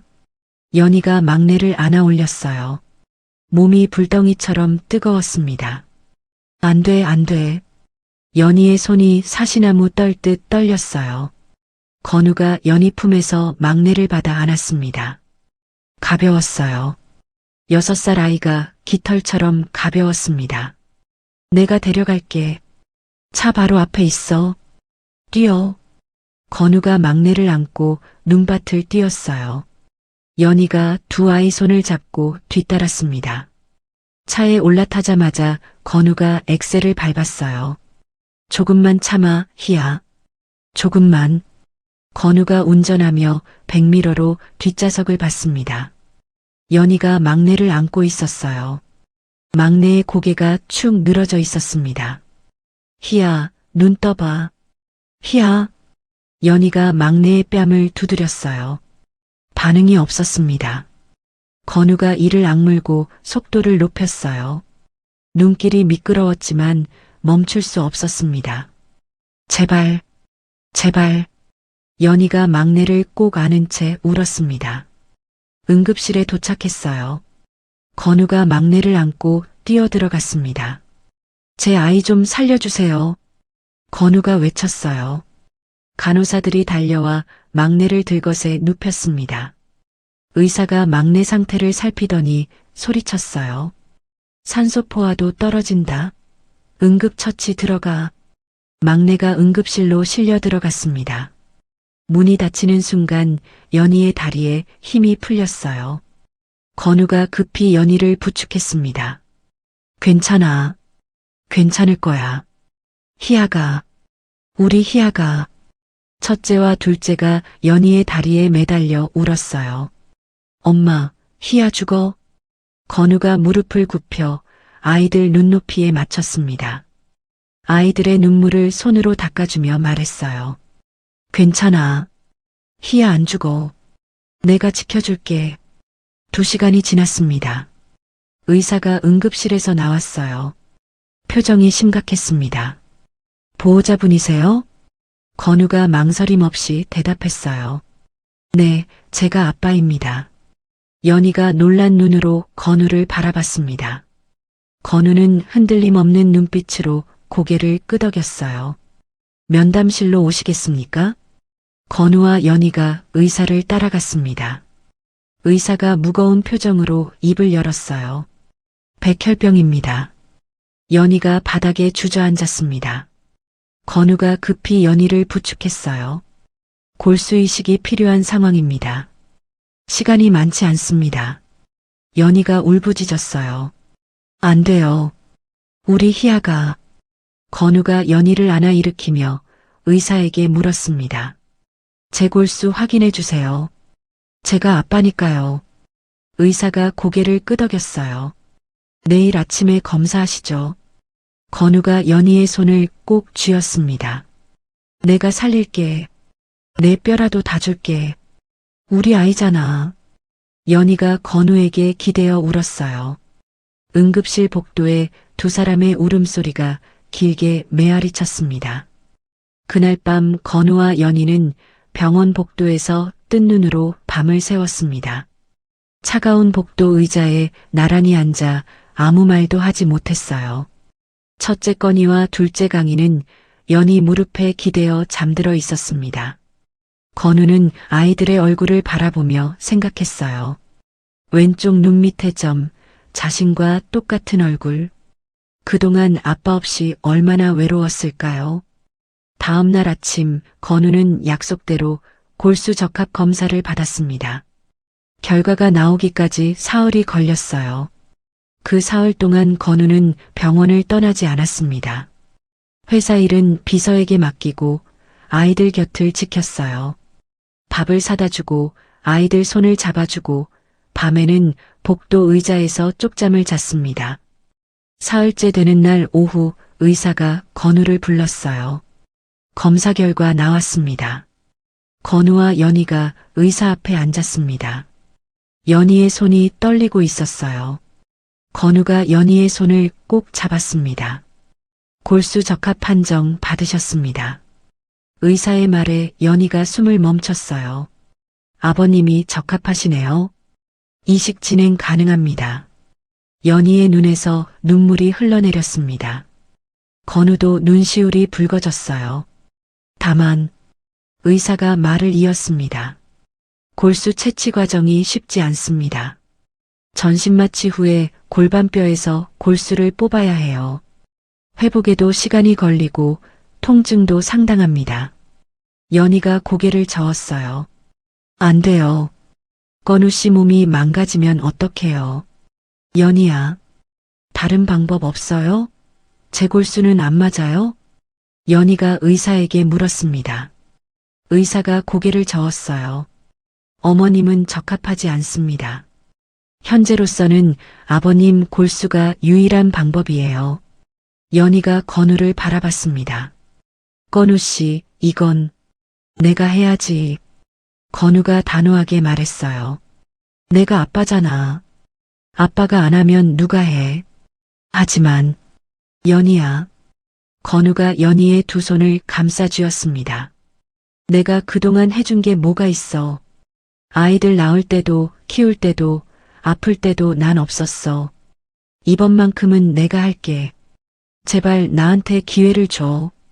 연희가 입술을 깨물었어요. 더 이상 말릴 수가 없었습니다. 수술은 일주일 뒤로 잡혔습니다. 그 사이 건우는 아이들과 시간을 보냈어요. 병원 로비에서 간식도 사주고 병실에서 같이 그림도 그리고 아이들은 처음엔 낯설어했지만 점점 건우에게 마음을 열었습니다. 수술 이틀 전 저녁이었어요. 건우가 병실에 들어가니 아이들이 막내 침대 옆에 모여 앉아 있었습니다. 막내는 링거를 맞은 채 누워 있었어요. 얼굴이 창백했지만 눈은 맑았습니다. 건우가 아이들 앞에 무릎을 꿇고 앉았어요. 새 아이의 눈높이에 맞췄습니다. 얘들아, 아저씨가 할 말 있어. 아이들이 건우를 바라봤어요. 건우가 첫째 건이의 왼쪽 눈 밑점을 살짝 만졌습니다. 여기 점 보이지? 아저씨한테도 똑같은 점 있어. 건우가 자기 눈 밑을 가리켰어요. 아이들이 눈을 동그랗게 떴습니다. 진짜다. 똑같아. 둘째 강희가 말했어요. 건우가 떨리는 목소리로 입을 열었습니다. 아저씨가 사실은 건우가 말을 잇지 못했어요. 목이 막혀서요. 연희가 병실 문 앞에서 두 손을 모으고 지켜보고 있었습니다. 아저씨 아니야. 아빠야. 건우의 눈에서 눈물이 떨어졌어요. 아이들이 굳어졌습니다. 아빠, 뭐? 첫째 건이가 되물었어요. 건우가 고개를 끄덕였습니다. 응, 너희들 아빠야. 최건이, 최강이, 최희 아빠. 잠시 정적이 흘렀어요. 막내가 먼저 입을 열었습니다. 진짜 아빠예요? 하늘나라 간 거 아니었어요? 아니야. 하늘나라 안 갔어. 아빠가 바보라서 너희를 못 찾은 거야. 건우가 흐느끼며 말했어요. 미안해. 너무 늦게 와서 미안해. 아빠가 진작 찾아왔어야 했는데. 둘째 강희가 울음을 터뜨렸어요. 왜 이제 와요? 왜 이제야 온 거예요? 미안해. 정말 미안해. 첫째 건이도 울기 시작했습니다. 엄마가 맨날 울었어요. 왜 엄마 혼자 울게 했어요? 건우의 가슴이 찢어지는 것 같았어요. 아이들을 끌어안았습니다. 다 아빠 잘못이야. 다 아빠가 바보라서 그래. 미안해, 얘들아. 정말 미안해. 새 아이가 건우에게 매달려 울었어요. 건우도 아이들을 안은 채 울었습니다. 문 앞에서 연희도 손으로 입을 막고 울고 있었어요. 한참을 울다가 막내가 약한 목소리로 물었습니다. 아빠, 나 안 죽어요? 건우가 막내의 얼굴을 두 손으로 감싸쥐었어요. 눈물을 닦아주며 말했습니다. 안 죽어. 아빠가 꼭 살려줄 거야. 아무 걱정하지 마. 약속해요? 응. 아빠가 약속해. 건우가 새끼손가락을 내밀었어요. 막내가 작은 새끼손가락을 걸었습니다. 꼭이죠? 응, 꼭이야. 수술 당일이 밝았습니다. 건우가 수술복으로 갈아입고 나왔어요. 연희와 아이들이 수술실 앞에서 기다리고 있었습니다. 건우가 아이들 앞에 쪼그려 앉았어요. 아빠 잠깐만 다녀올게. 첫째 건이가 건우의 손을 꼭 잡았습니다. 아빠 무서워요? 조금. 건우가 솔직하게 대답했어요. 건이가 건우의 손을 더 꽉 잡았습니다. 무서우면 내 손 잡아요. 내가 용기 줄게. 건우의 눈시울이 붉어졌어요. 둘째 강희도 건우의 다른 손을 잡았습니다. 나도 용기 줄게. 고마워, 얘들아. 건우가 아이들을 안아줬어요. 그리고 연희를 바라봤습니다. 연희가 눈물을 훔치며 다가왔어요. 조심해요. 꼭 무사히 나와야 해요. 걱정 마. 금방 끝나. 건우가 연희의 손을 잡았습니다. 두 사람이 잠시 눈을 마주쳤어요. 말하지 않아도 서로의 마음을 알 수 있었습니다. 아버님, 들어가시죠. 간호사가 불렀어요. 건우가 수술실로 향했습니다. 문이 닫히기 전 건우가 뒤를 돌아봤어요. 연희와 아이들이 손을 흔들고 있었습니다. 4시간이 지났어요. 수술실 문이 열리고 건우가 침대에 실려 나왔습니다. 마취에서 깨어나지 못한 상태였지만 수술은 성공적이었어요. 골수 채취 잘 됐습니다. 이제 아이 수술 준비할게요. 의사가 말했어요. 연희가 건우의 손을 꼭 잡았습니다. 고마워요, 건우 씨. 정말 고마워요. 잠시 후 막내가 수술실로 들어갔어요. 건우는 마취에서 깨어나자마자 수술실 앞으로 갔습니다. 비틀거리는 걸음이었지만 멈출 수 없었어요. 연희가 급히 부축했습니다. 건우 씨, 누워 있어야 해요. 괜찮아. 막내 수술 끝날 때까지 여기 있을 거야. 건우가 연희 옆에 앉았어요. 두 사람은 수술실 불빛을 바라보며 손을 꼭 잡았습니다. 첫째와 둘째도 부모 옆에 바짝 붙어 앉았어요. 5시간이 지났습니다. 수술실 불이 꺼졌어요. 의사가 문을 열고 나왔습니다. 수술 잘 끝났습니다. 그 한마디에 연희가 그 자리에 주저앉았어요. 건우가 연희를 안아 일으켰습니다. 골수 생차까지 시간이 좀 걸리겠지만 경과가 좋으면 완치 가능합니다. 감사합니다. 정말 감사합니다. 건우가 의사에게 연신 고개를 숙였어요. 연희도 울면서 인사했습니다. 잠시 후 회복실에서 막내가 눈을 떴어요. 엄마. 막내가 약하게 불렀습니다. 연희가 막내 손을 꼭 잡았어요. 엄마 여기 있어. 수술 잘 끝났어. 막내의 시선이 건우에게로 향했습니다. 아빠도 왔어요? 응. 아빠 여기 있어. 건우가 막내의 이마를 쓰다듬었어요. 막내가 희미하게 웃었습니다. 아빠, 약속 지켰네. 너무 고마워요, 아빠. 그 말에 건우의 눈에서 눈물이 왈칵 쏟아졌어요. 그래. 아빠가 약속 지켰어. 이제 다 나을 거야. 연희가 건우의 손을 잡았습니다. 두 사람이 눈물 속에서 서로를 바라보며 웃었어요. 창밖으로 아침 햇살이 비쳐 들어오고 있었습니다. 막내의 수술이 끝난 지 3일이 지났습니다. 골수 생착 여부를 확인하려면 시간이 더 필요했지만 막내의 상태는 조금씩 좋아지고 있었어요. 얼굴에 핏기가 돌기 시작했고 밥도 조금씩 먹을 수 있게 됐습니다. 건우는 병원을 떠나지 않았어요. 연희와 아이들 곁에서 밤낮으로 함께했습니다. 아이들은 이제 자연스럽게 건우를 아빠라고 불렀어요. 아빠 배고파? 아빠 이거 봐. 아빠 언제 집에 가? 그 말을 들을 때마다 건우의 가슴이 뭉클했습니다. 잃어버린 시간을 되찾는 것 같았어요. 그날 오후였습니다. 건우가 아이들에게 간식을 사다 주려고 병원 로비에 내려갔다가 올라오는 길이었어요. 엘리베이터 문이 열리는 순간 건우는 굳어버렸습니다.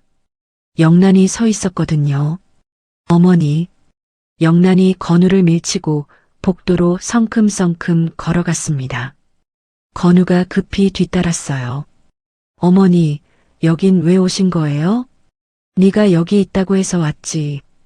결국 그 애랑 같이 있다면서? 영란의 목소리가 날카로웠습니다. 건우가 앞을 가로막았어요. 가세요. 여긴 오시면 안 됩니다.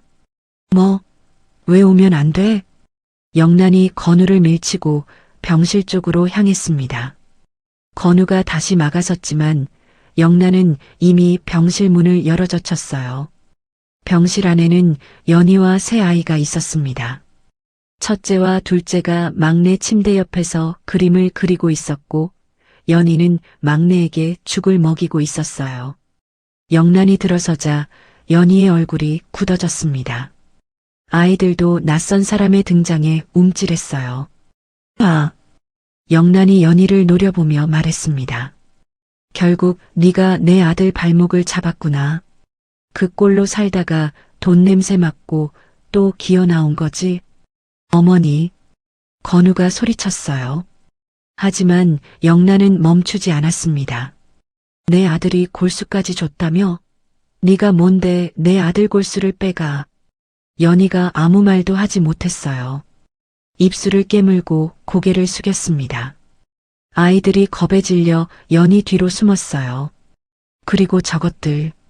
영란이 아이들을 가리켰습니다. 저것들만 없었으면 이런 일도 없었어. 지우라고 했을 때 지웠으면 됐잖아. 그 말에 아이들이 울음을 터뜨렸어요. 첫째 건이가 떨리는 목소리로 물었습니다. 엄마, 무서워. 저 할머니가 왜 우리한테 화내요? 연희가 아이들을 끌어안으며 귀를 막았어요. 듣지 마. 듣지 마, 얘들아. 이것이 내 아들 인생을 망쳤어. 옛날에도 지금도. 영란이 소리쳤습니다. 그 순간 건우가 처음으로 어머니를 밀쳐냈습니다. 제발 그만하세요. 건우의 목소리가 병실에 쩌렁쩌렁 울렸어요. 영란이 비틀거리며 뒤로 물러났습니다. 건우야, 뭐 하시는 거예요? 제 아이들한테 함부로 말하지 마세요. 건우의 눈빛이 차가웠습니다. 영란이 처음 보는 눈빛이었어요. 저 애들이 나보다 더 중요해? 네. 건우가 단호하게 대답했습니다. 제 피가 섞인 제 아이들이에요. 제가 지켜야 해요. 내가 널 어떻게 키웠는데. 어미를 버리고 저런 거한테. 연희는 아무 잘못 없어요. 건우가 영란의 말을 끊었습니다. 어머니, 계속 이러시면 저도 가만히 있을 수가 없어요. 제발이요. 영란의 얼굴이 일그러졌어요. 그건 다 너를 위해서. 저를 위해서요? 건우가 쓴웃음을 지었습니다. 제 아내를 내쫓고 제 아이들을 죽이려 하고 위자료를 가로채는 게 절 위한 거예요? 건우야. 어머니가 한 일 전부 법적으로 처리하겠습니다. 영란의 얼굴이 하얗게 질렸어요. 네가 어미를 고발해? 건우가 돌아섰습니다. 나가세요. 다시는 제 앞에 나타나지 마세요. 제 가족 앞에도요. 영란이 건우의 팔을 붙잡았어요. 건우야, 제발. 엄마가 잘못했어. 한 번만 봐줘. 놓으세요. 건우가 영란의 손을 뿌리쳤습니다. 영란이 비틀거리며 벽에 기댔어요. 건우야. 그때 병실 문이 열렸습니다. 모두의 시선이 문 쪽으로 향했어요. 건우의 아버지 최명훈이 서 있었습니다. 여보. 영란이 눈을 크게 떴어요. 명훈의 표정이 굳어 있었습니다. 당신 대체 여기서 뭐 하는 거야? 명훈의 목소리가 낮게 가라앉아 있었어요. 영란이 당황하며 말했습니다. 아니, 그게 다 들었어. 복도에서 다 들었어. 명훈이 한 발짝 다가왔습니다. 고영란, 당신 대체 왜 이래? 왜 이렇게 망가진 거야? 여보, 난 그냥 며느리를 내쫓고 손주를 죽이려 하고 돈까지 가로챈 게 그냥이야? 명훈의 목소리가 높아졌어요. 영란이 입술을 달싹거렸지만 아무 말도 하지 못했습니다. 명훈이 연희에게로 다가갔어요.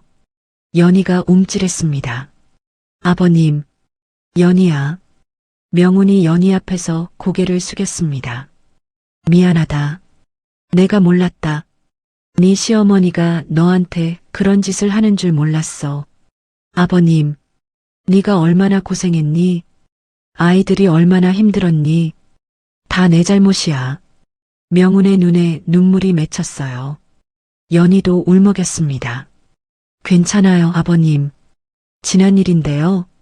괜찮긴 뭐가 괜찮아. 명훈이 고개를 저었습니다. 그리고 아이들에게로 시선을 옮겼어요. 새 아이가 연희 뒤에 숨어 명훈을 바라보고 있었습니다. 명훈이 천천히 아이들 앞에 무릎을 꿇었어요. 얘들아. 아이들이 눈을 동그랗게 떴습니다. 할아버지, 네요? 첫째 건이가 조심스럽게 물었어요. 명훈의 눈에서 눈물이 떨어졌습니다. 그래, 할아버지야. 너희 할아버지. 진짜요? 진짜야. 늦어서 미안해, 얘들아. 아이들이 서로를 바라봤어요. 그러다 막내가 침대에서 작은 손을 내밀었습니다. 할아버지, 나 아파요. 명훈이 막내의 손을 잡았어요. 작고 여린 손이었습니다. 알아. 할아버지가 다 나을 수 있게 해줄게. 걱정 마. 영란은 그 광경을 멍하니 바라보고 있었어요. 남편도 아들도 손주들도 모두 자신을 외면하고 있었습니다. 여보, 건우야. 영란이 떨리는 목소리로 불렀지만 아무도 돌아보지 않았어요. 보안팀, 건우가 조용히 말했습니다. 문 밖에 서 있던 비서가 고개를 끄덕이고 보안 요원들을 불렀어요. 어머니를 모셔가세요. 건우야. 영란이 소리쳤지만 보안 요원들이 영란의 팔을 잡았습니다. 영란이 발버둥 쳤어요. 나 아직 할 말 있어. 건우야. 제발. 영란의 목소리가 복도로 멀어져 갔습니다. 병실에 정적이 흘렀어요. 건우가 연희에게 다가가 손을 잡았습니다. 미안해. 어머니가 또, 괜찮아요. 연희가 고개를 저었어요. 이제 끝난 거예요. 다 끝난 거예요. 명훈이 일어서며 건우의 어깨를 잡았습니다. 잘했다. 네가 가정을 지킨 거야. 건우가 고개를 끄덕였어요. 명훈이 아이들에게 다시 시선을 돌렸습니다. 얘들아, 할아버지가 맛있는 거 사올게. 뭐 먹고 싶어? 아이들이 어리둥절한 표정으로 서로를 바라봤어요. 그러다 둘째 강희가 조심스럽게 말했습니다. 치킨이요. 명훈이 웃었습니다. 눈물이 섞인 웃음이었어요. 그래. 치킨 사올게. 할아버지가 맛있는 거 많이 사올게. 창밖으로 햇살이 쏟아져 들어왔습니다. 오랜만에 보는 따스한 빛이었어요. 그로부터 석 달이 지났습니다. 막내의 골수 생착은 성공적이었어요. 정기 검사 때마다 수치가 좋아졌고 의사도 경과가 아주 좋다고 했습니다. 막내의 얼굴에 점점 생기가 돌았어요. 볼에 살이 오르고 웃음소리도 커졌습니다. 퇴원하는 날이었어요. 건우가 막내를 안아 휠체어에 태웠습니다. 첫째 건이와 둘째 강희가 풍선을 들고 양옆에 섰어요. 연희가 짐을 챙기고 명훈이 꽃다발을 들었습니다. 드디어 집에 가는 거야? 막내가 눈을 반짝이며 물었어요. 건우가 웃으며 대답했습니다. 응, 이제 집에 가는 거야. 우리 집이 어디예요? 막내의 물음에 건우가 잠시 말을 멈췄어요.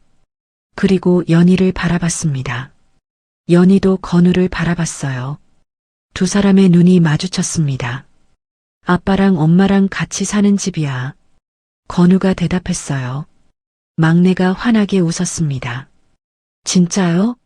아빠도 같이 살아요? 응. 이제 아빠가 매일 같이 있을 거야. 아이들이 환호성을 질렀어요. 연희의 눈에 눈물이 맺혔습니다. 건우는 새 집을 마련해뒀어요. 마당이 있는 2층 단독주택이었습니다. 아이들이 뛰어놀 수 있는 넓은 마당, 햇살이 잘 드는 거실, 방도 넉넉했어요. 집에 도착하자 아이들이 환호하며 마당으로 뛰어나갔습니다. 막내는 아직 많이 뛰지 못했지만 형들 손을 잡고 천천히 걸었어요. 여기가 우리 집이야? 응, 우리 집이야. 연희가 집 안을 둘러봤어요. 거실 한쪽에 가족 사진을 걸 수 있는 액자가 놓여 있었습니다. 아직 비어 있었어요. 여기엔 우리 사진 넣을 거야. 건우가 연희 옆에 서며 말했습니다. 5명 다 같이 찍은 사진. 연희가 고개를 끄덕였어요. 눈물이 볼을 타고 흘러내렸습니다. 그때 건우가 주머니에서 작은 상자를 꺼냈어요. 이거. 연희가 상자를 받아 열었습니다. 안에는 새 스카프가 들어 있었어요. 연보라색 실크 스카프. 7년 전 건우가 선물했던 것과 똑같은 색이었습니다. 건우 씨, 그 스카프 많이 달았잖아. 새 걸로 바꿔줄게. 건우가 연희의 목에 스카프를 둘러줬어요. 이젠 내가 평생 함께 할게. 연희가 건우를 끌어안았습니다. 건우도 연희를 꼭 안았어요. 고마워요, 건우 씨. 정말 고마워요. 내가 고마워. 끝까지 기다려줘서. 두 사람이 포옹하고 있는 모습을 아이들이 마당에서 바라봤어요. 아빠랑 엄마 뽀뽀해. 둘째 강희가 소리쳤습니다. 건우와 연희가 동시에 웃음을 터뜨렸어요. 명훈이 마당에서 아이들과 놀아주고 있었습니다. 손주들 손을 잡고 천천히 걸으며 꽃 이름을 알려줬어요. 이건 백일홍이야. 100일 동안 피는 꽃이라서 백일홍이래. 100일이요? 그럼 되게 오래 피네요. 첫째 건이가 말했어요. 명훈이 웃었습니다. 그래. 오래오래 피는 꽃이야. 우리 가족도 이 꽃처럼 오래오래 행복할 거야. 저녁 무렵 온 가족이 거실에 둘러앉아 저녁을 먹었습니다. 건우가 아이들에게 밥을 떠주고 연희가 국을 나눠주고 명훈이 반찬을 집어줬어요. 평범한 저녁 식사였지만 연희에게는 평생 꿈꿔왔던 풍경이었습니다. 아빠, 내일도 같이 밥 먹어요? 막내가 물었어요. 건우가 막내의 머리를 쓰다듬었습니다. 응. 내일도 모레도 매일 같이 먹을 거야. 약속이에요? 약속? 건우가 새끼손가락을 내밀었어요. 막내가 새끼손가락을 걸었습니다. 꼭이죠? 응, 꼭이야. 창밖으로 봄바람이 불어왔습니다. 마당의 꽃들이 살랑살랑 흔들렸어요. 연희가 창밖을 바라보다가 목에 두른 새 스카프를 만졌습니다. 연보라색 스카프가 봄빛 아래서 부드럽게 빛났어요. 7년이라는 긴 겨울이 끝나고 드디어 봄이 왔습니다. 오늘 사연이 마음에 와닿으셨다면 소중한 분들에게 공유해 주세요. 구독과 좋아요로 응원해 주시고 어디서 이야기를 들으셨는지 댓글로 남겨주세요. 그곳에서 행복하시길 간절히 바랄게요. 사연 백일홍이었습니다.